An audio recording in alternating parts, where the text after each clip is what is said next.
Why has Hong Kong dominated Western headlines while other street movements around the world are relatively ignored? According to a U.S. media watchdog, the New York Times and CNN focus disproportionately on the Hong Kong crisis because the target of those demonstrations is China, a, quote, official enemy of the U.S. The watchdog counted the number of Hong Kong reports by the New York Times and CNN and compared that with their coverage of protests and riots in Ecuador, Haiti and Chile. The disparity was enormous. So what can explain the huge disparity in the number of reports and the content? I'm joined from Hong Kong by Lawrence Ma, a barrister and chairman of the Hong Kong Legal Exchange Foundation. Also still in the studio is Zun Ahmed Khan, a Pakistani journalist and research fellow at Tsinghua University. So welcome to both of you. To the point. Now, let's take a look at the report by this watchdog. Now, it's a New York-based watchdog that's called Fairness and Accuracy in Reporting, or in short, FAIR. They conducted a study of the New York Times and CNN coverage of 4 important protest movements around the world, as I said, Hong Kong, Ecuador, Haiti and Chile. In total, there have been 737 stories on the Hong Kong protests, 12 on Ecuador, 28 on Haiti, which lasted twice the number, the amount of time or the duration compared to the Hong Kong crisis, and 36 stories on Chile. Both the New York Times and CNN has similar ratios of coverage. Here is how FAIR explained this gross disparity. It says that this disparity in coverage can largely be explained by understanding who is protesting and what they are protesting against. The target of Hong Kong's protesting is an official enemy of the U.S., hence the extent and favorability of the coverage. Lawrence, let me go to you. What's your take of this disparity? Does it look surprising to you, first of all? And secondly, do you agree with the reason behind such a disparity and the uneven favorability of these reports? Well, it totally does not surprise me, because as you can understand, China has always been a threat to America after the demise of the USSR. Now, if you go back a bit on history, you understand that America has always wanted to change its enemy by internal transformation.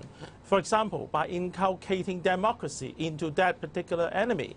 Russia, in the old days, the USSR was disintegrated because it was wanting to promote democracy and putting democracy or political reform ahead of economic reform. Now, our Deng Xiaoping wasn't that would be much more smart than Mikhail Gorbachev. We put economic development in front of political reform. So we do not have a disintegrated China.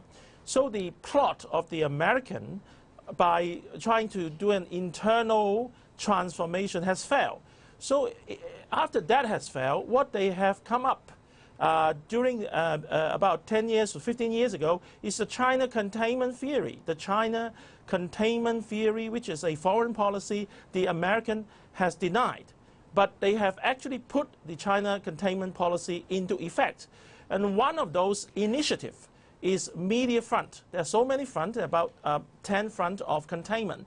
Military front, food front, so, Lawrence, and one of the fronts is the media front. Lawrence, so by way of media front, yeah, I see your reasoning. Use the media Lawrence, to smear China. Lawrence, I see your reasoning, but some people would ask, some people would say, well, you talk about a media front. It sounds as if these different media outlets have a coordinated approach, or they coordinate among themselves so that they all take a similar step when it comes to reporting on China. How can that be possible? How can you defend yourself against that? Well, of course, these protesters, initially, if they were peaceful, they should be called pro-democratic protesters. That's true. But when they have committed criminal offenses and against the law, committing arsons and murdering and killing almost people, then they are not rioters. But in the Western media's terms or terminology, they are still called pro-democracy demonstrators.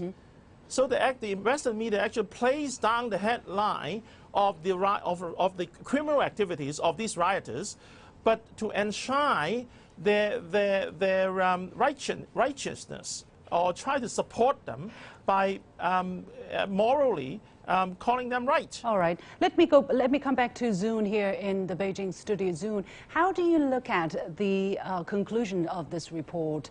Basically, I think it is very, very clear. The disparity is, obvious to everybody to see. I mean, we have done this headline buster on a weekly basis. Basically, this is exactly what we have been calling, what we have been saying. They have not been fair. They have been focusing disproportionately on the crisis in Hong Kong. But we have yet to make the conclusion that it's because the people who are protesting, the people that, what the Hong Kong people have been protesting against is the communist government here on the mainland, is the central government in China. How do you look at this conclusion here?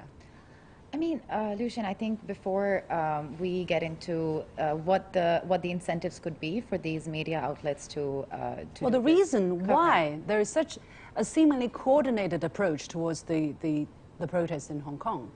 But this isn't the first time, right? I mean, if you look at how in the previous 2 decades in general, how American media has covered various issues.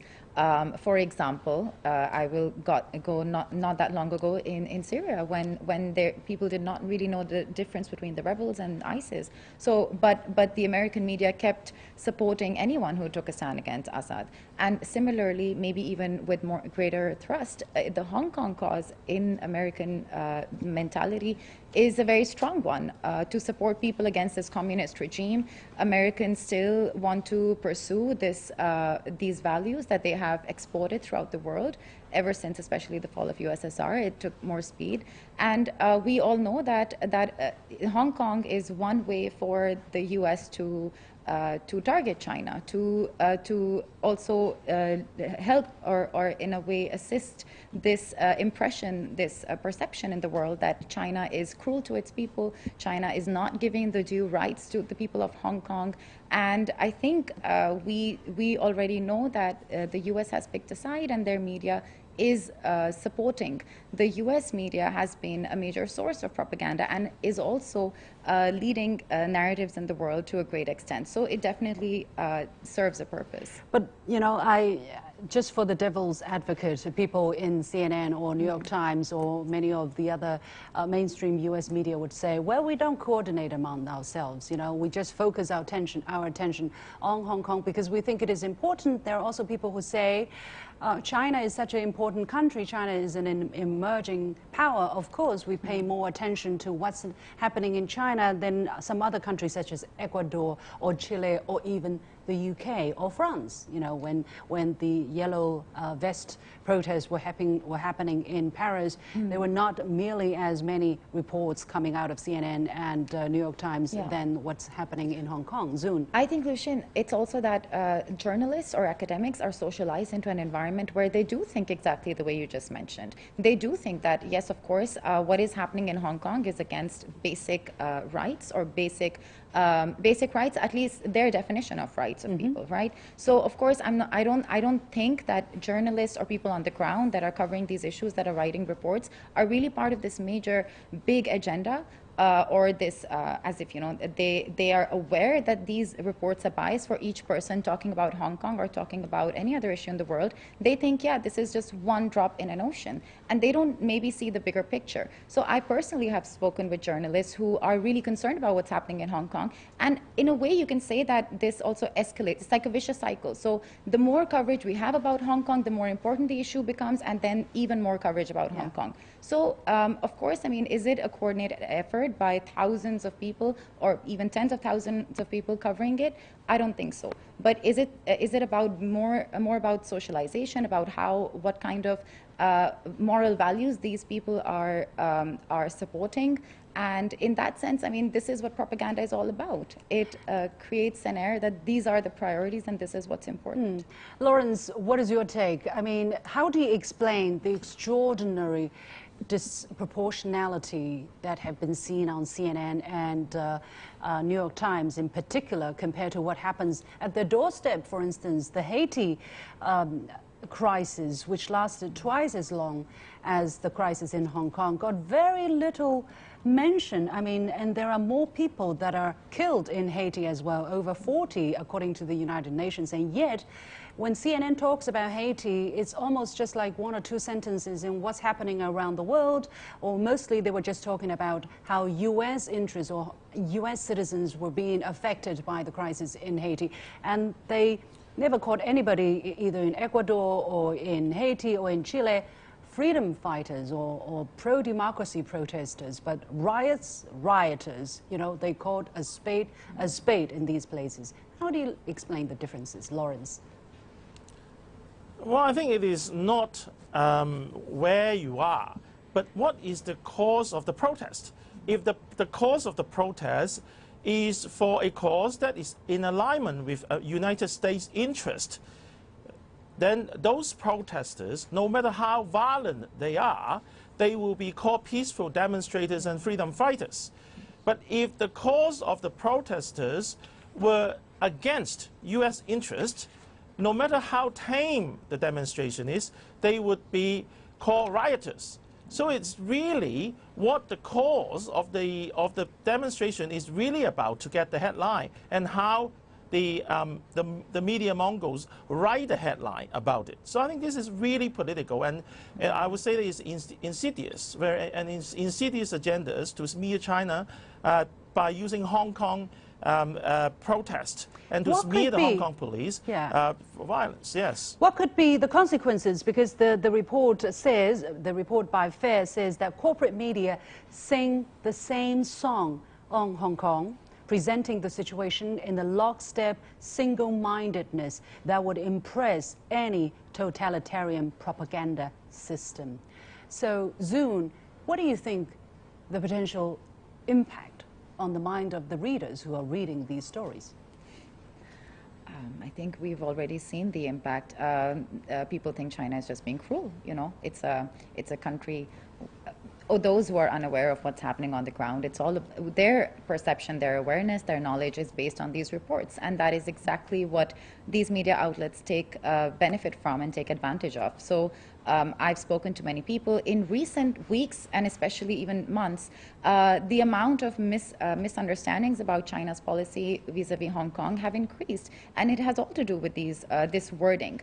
And that's why media plays a very, very decisive role. You know, I'll go back to the point that you were just making in the previous question, that these words, these definitions are completely subjective and completely political. So whether is it a rebellion, is it peaceful, is it for freedom, or is it I mean, even terms like freedom fighter or threatening riots, like these are all terms, they all depend on what side of the fence you're standing on.